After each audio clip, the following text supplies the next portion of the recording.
Welcome to another edition of Academic Matters. I'm Joe Marbach, the Provost at LaSalle University.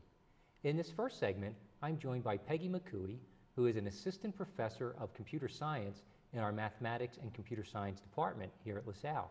Peggy, welcome to the program. Thank you, Joe. Thank you for having me. It's great that you agreed to come on, and I'm just anxious to talk about the many programs that you're director of. I gave your short title, and actually you're involved in lots of other things. But before I do that, tell me a little bit about your history and how you ended up here at LaSalle and what keeps you coming back every day. I actually started out as an undergraduate here, so I completed my undergraduate studies here at LaSalle. And when I finished that, at the time, Peg McManus was the dean for the School of Continuing Studies, and they needed someone to teach computer science. This was in the early 80s. That's really a long time ago. And I was asked to come in and teach. So I stayed as an adjunct until about 1999, and then joined the university as the director of the digital art program. So I learned a lot about art and creativity and how it merged with technology, but then decided that I needed to come home. So I came back into the computer science area, and I've been directing a lot of our programs since that time. Yeah, and you've also been a pioneer in terms of our online programs. You've done a lot in terms of technology. Instructional technology? Not instructional technology so much as mobile development and web services. So the programs that I work with are more for a business orientation. So we look at our computer information science, which is our graduate degree, and we actually develop web services. These students are able to work in large teams developing technology projects. We have a huge focus on mobile applications. Then we have other students that come in and they have a technology background, but they're tired of developing. They want to move into a different area. So they'll come in and join our information technology leadership program. And I like to kind of call that as the project leader program for those people who don't want to get their hands dirty. They kind of manage large technology teams or large technology groups. It's kind of a cross between some coursework that they complete in MBA, but some technology work that they still need to have the ability to understand what's going on. So that they're current in the field and Yes. that they know what the people working for them are supposed to be doing. And also what's the best decision and how do they move forward in that area. Yes. Okay.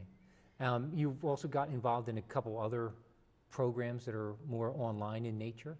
Yes, both of those programs had originally been offered in a traditional format, and they moved to a online format, which for the faculty and for myself was quite an adventure. Trying to teach technologists how to do things when we're not in a lab situation. So that's really been encouraging, the way we've had a really successful program. But with the emergence of so many computer-based applications, we see the crossover into corporate accounting, corporate business functions. And we've moved into the economic crime forensics program. And that actually merges some criminal justice with some accounting components and a lot with data security. So we look at information security policies, we do data mining. We actually do some computer forensics, which the students really find quite interesting. And it's all in an online format. So that's even more of a challenge. Yeah, and as I understand, that's an emerging field, a developing field. It's really this notion of cybersecurity that is all around. And you read in any newspaper and we learn about these data breaches, and we're really trying to instruct people on how to protect corporations and even individuals. Right, and it actually is twofold, because it's not only learning how to protect the organizations, but also how to detect that something has happened. You don't necessarily want the FBI or the Secret Service knocking at your door saying, by the way, you've had a breach.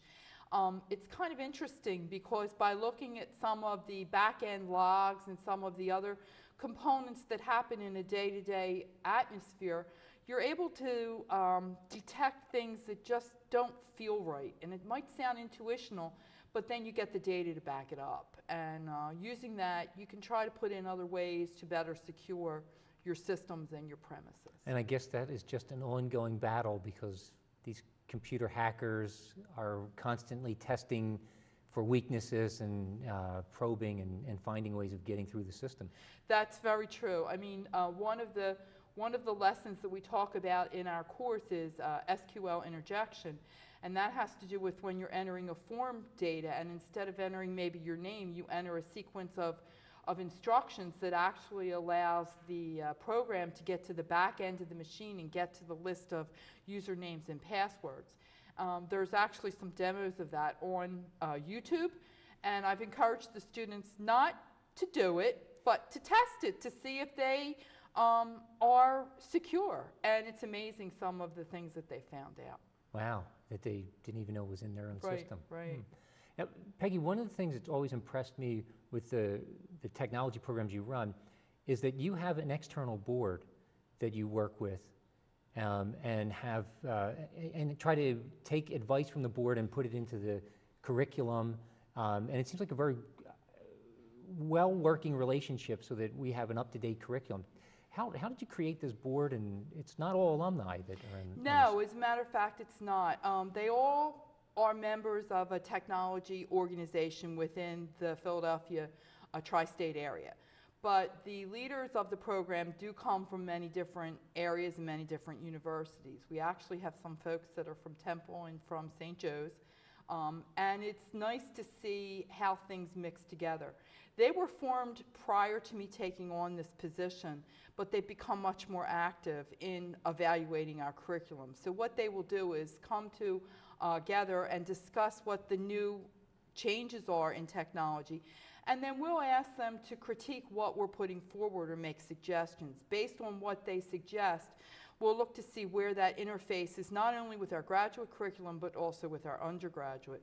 They've been instrumental in helping us establish panels that the students can attend about changes in technology. We've done panels on security, on user interface, on testing, on the role of technology within an organization, how it brings business value.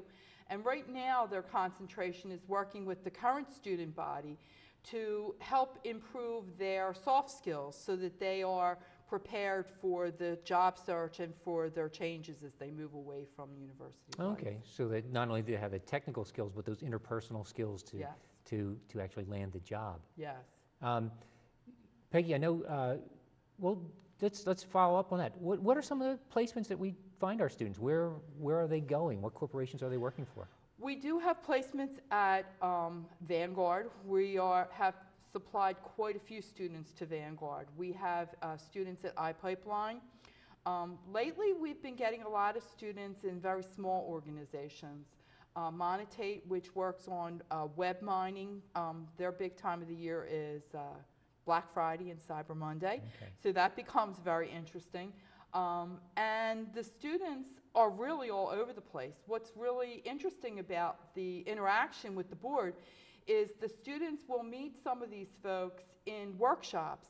And I know over the past year we've had 2 or 3 students who met one gentleman at one of our workshops and was offered an internship on the site, and that's actually turning into a full-time position. So it's remarkable what this board has been able to accomplish for us. Yeah, no, I'm always impressed with the placement of these students, and it seems like even before they graduate, they have their jobs lined up.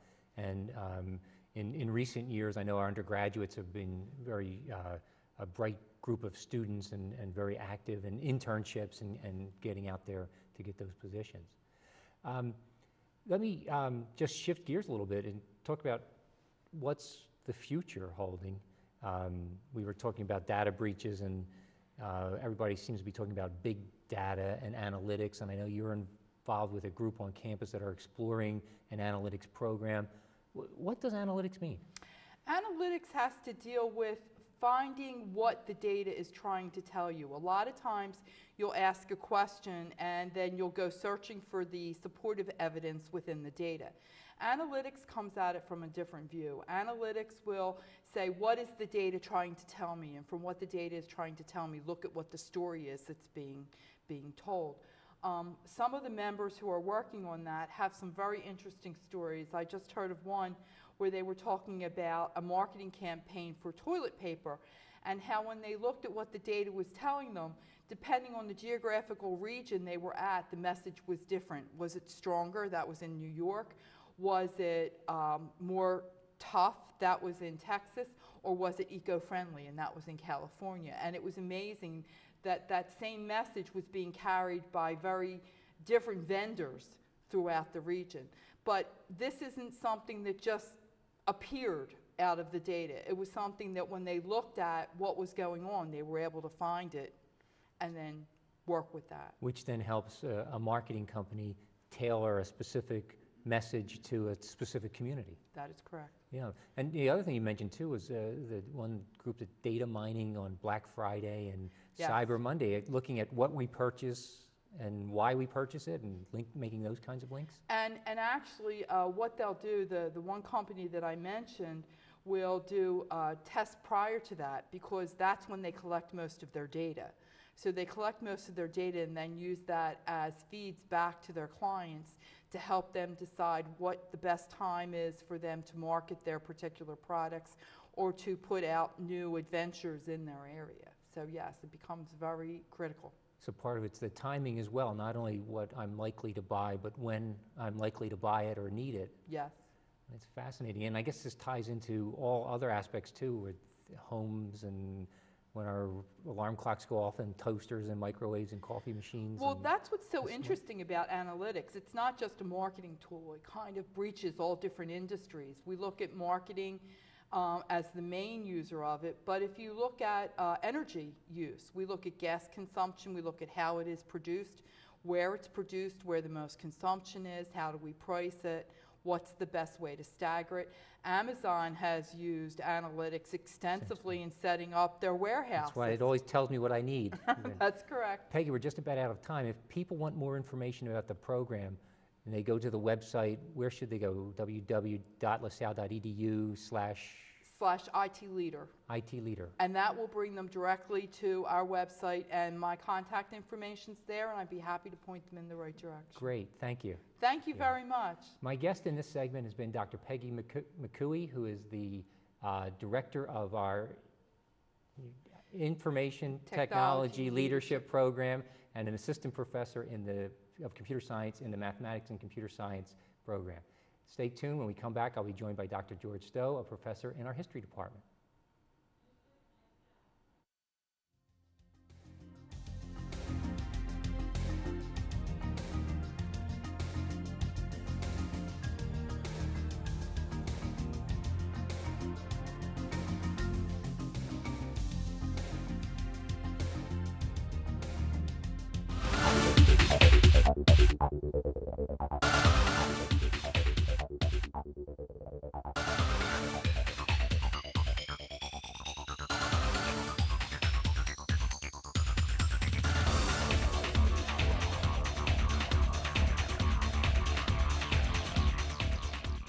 This is Nick Bramante from LaSalle Explorers, and you are watching LaSalle TV.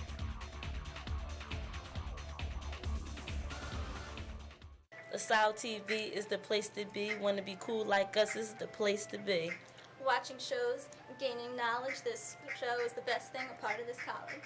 Laced with faces, teach about fun. This place is basically for everyone. It was cool talking to you, hope you enjoyed our flow. So sit back, relax, and enjoy our show.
Welcome back to Academic Matters. I'm Joe Marbach, the Provost at LaSalle University. In this segment, I'm joined by Dr. George Stowe, who's a professor in the History Department. George, welcome. Thank you for having me. Nice to be here. George, tell me a little bit about your background and your history here at LaSalle. Okay. My background was in classics as an undergraduate major, and then I decided to pursue that at the graduate level. So instead of going into Latin and Greek for a PhD, I decided to marry my interest in history with my Latin, and thus medieval European history. And then that in turn took me into manuscript studies. And so in the dissertation year, I was able to be in London for a whole year, and I rummaged around, found all sorts of manuscripts. And the result was a critical edition of a 14th century chronicle, which was subsequently published by the University of Pennsylvania Press. And then that has spun off into articles and so forth. Okay, so you're doing the history of manuscripts, and why should we know the history of manuscripts? Well, in this particular case, the manuscript tradition of one particular king, Richard II, tells us a lot about King Richard himself, about how he was received, and about his challenges, his actions, his policies, even his character. Sometimes it's thought that chronicles can't be trusted in medieval lore, but yet chronicles are very informative. And I've actually done an article matching up, comparing the accuracy of chronicles with records, and more often than not, I found there was a positive match. Chroniclers know what they're talking about. So in other words, it's another side, it's another way of looking. Instead of looking at the account records of Richard II, let's look at what his contemporaries thought about him. Mm-hmm. And then you can really, I guess, get a full picture of what was going on in the environment and under the circumstances of his rule. Exactly. Richard II, of course, is the patron of the arts, and in his court, there are all sorts of prominent writers, including Chaucer.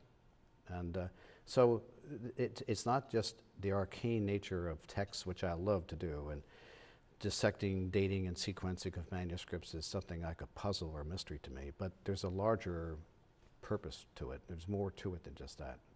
Now, how do you bring that into the classroom, George? Is it and excite students, maybe not about manuscripts, but about history in general? Well, I try to point out to them that really these chronicles are primary sources.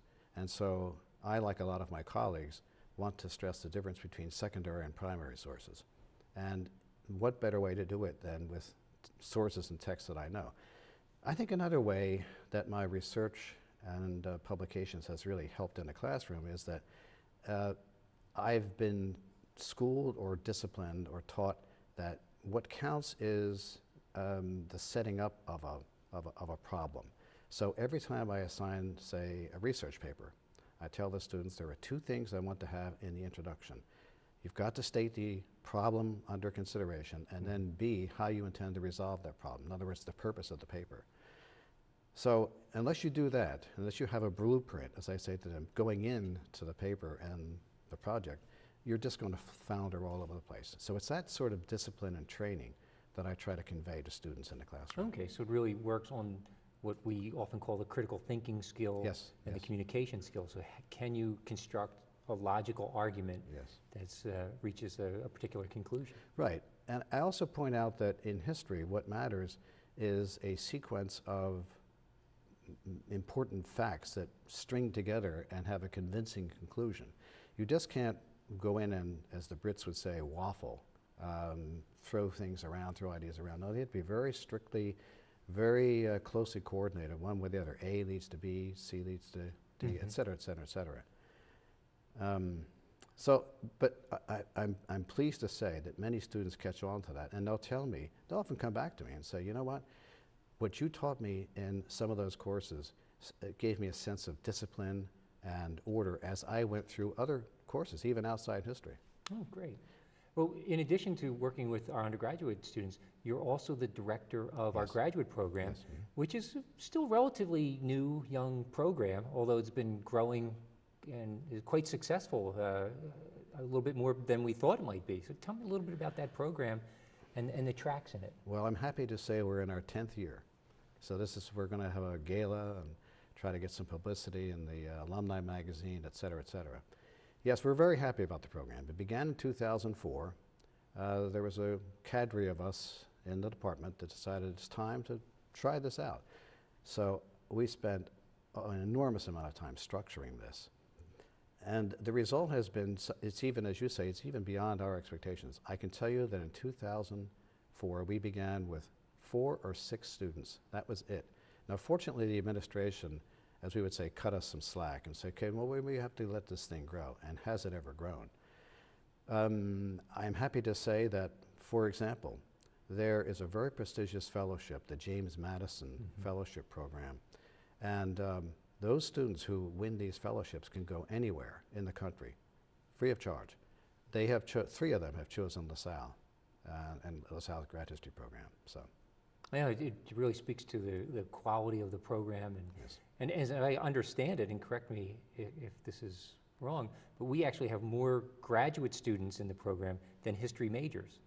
I'm not so sure it's the same now as it was a couple of years ago. It may be on a par, but it's a very healthy number, and it's growing. One of the things that I think is key to our success is that when we designed this program, we wanted to stress content knowledge, but also the pedagogy to teach that content knowledge. And our faculty are all scholars, publishing scholars in their own right. And so I think that the word got around. I can tell you that one of the grad students who took one of our courses subsequently went to another area university, I won't name the name, and he wrote back to his friends, he said, you know, this is a piece of cake compared to what I went through in LaSalle.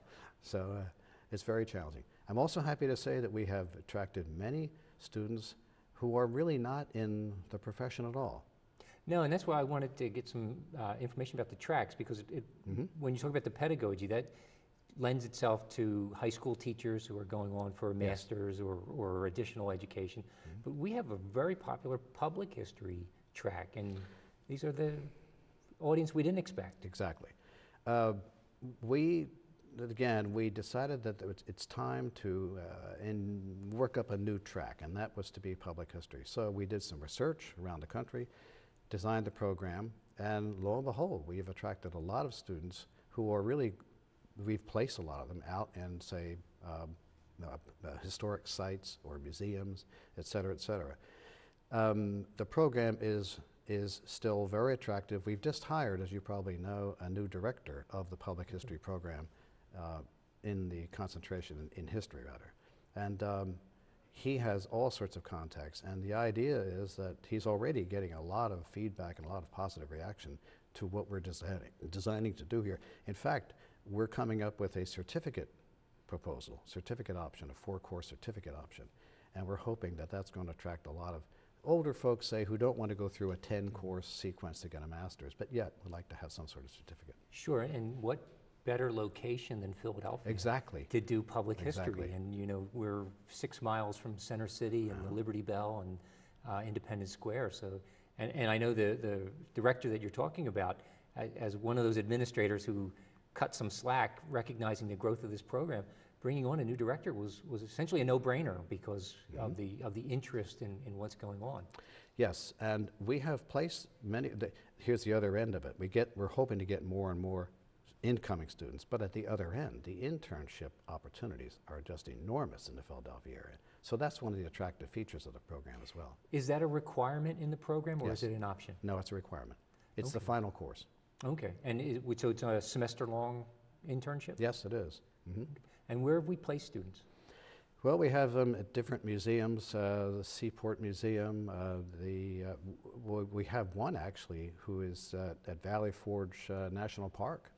And again, assorted other sites around the Philadelphia area. In terms of students, how many students are in the program, George? In the public history program? Yeah. Around 10 right now.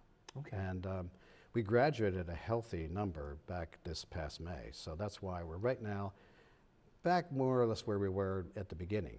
But now with the new director, we're hoping that there's going to be a surge come 2015. Right, with regard to ability to get out and recruit students, and again with the certificate program as a way of entering and getting into the program Yes, again. yes. So we're moving with that history. Anything going on with the methodological section?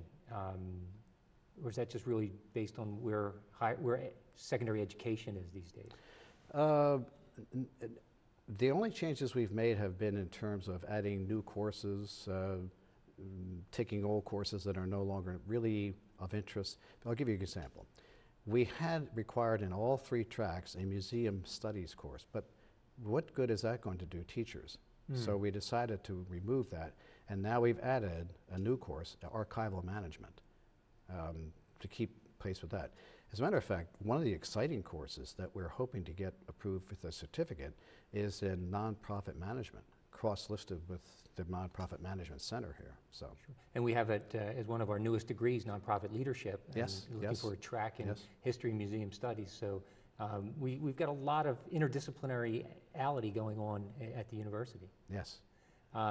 George, we've got just about a minute left. If folks at home wanted to get some more information about the undergraduate or the graduate program, how should they contact you? LaSalle.edu/grad history is one, or they can go to our website, which is under the general unit of LaSalle.edu, and they can find the various tracks. They can also find information about our placements and about testimonials, what people think of the program who've gone through it. Okay. Well, thank you, George. Yes. My guest has been Dr. George STOW, professor in the history department here at LaSalle University. Once again, my name's Joe MARBACH, the provost at LaSalle. Thank you for watching.